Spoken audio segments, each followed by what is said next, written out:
Learn to love yourself first. You don't need confirmation from a man or a woman, your parents, from nobody.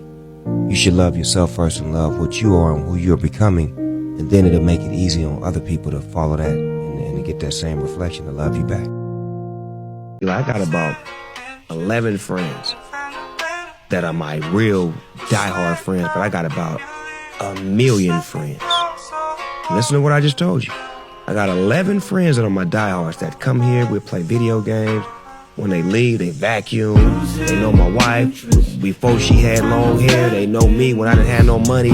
They knew our struggles. They come here, they don't ask for nothing. They got regular jobs, they go back home. And they don't want to, dog, let me work for you. Let me come hang out with you. They're not those kind of guys. I've never been too big to not want to learn. I've always been able to get in the passenger seat. I don't have to have my hands on the steering wheel. Right. I can pump the gas. I can go get the groceries. Some people get to this position and they feel like they have to be served rather than doing the serving.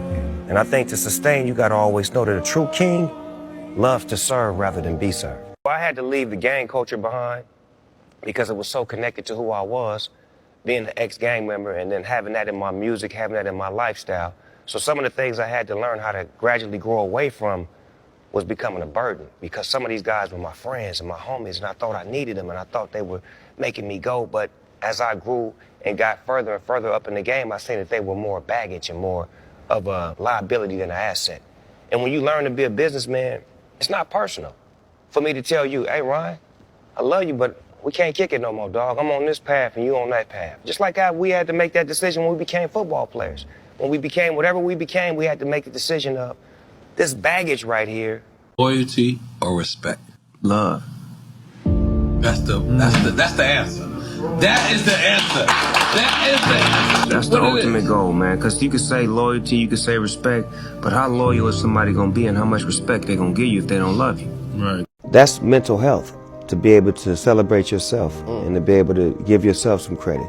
And I feel like that was a great statement for those going through mental health, because we always depend on confirmation, or we depend on someone to make us feel like we're worthy or we're validated, when in actuality you should thank yourself for being validated, because you're the one that got to get up every day and do this and walk this walk, talk this talk, and do what you do to be you. So thank yourself, pat yourself on the back. As you grow, you lose certain homies because it's called closing the gap. This is the gap when we start. This is the gap as you grow. Notice how you grow and they don't.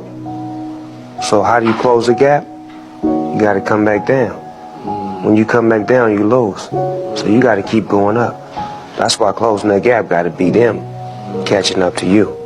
And if they don't catch up, you got to leave them behind. Last but not least, I want to thank me. I want to thank me for believing.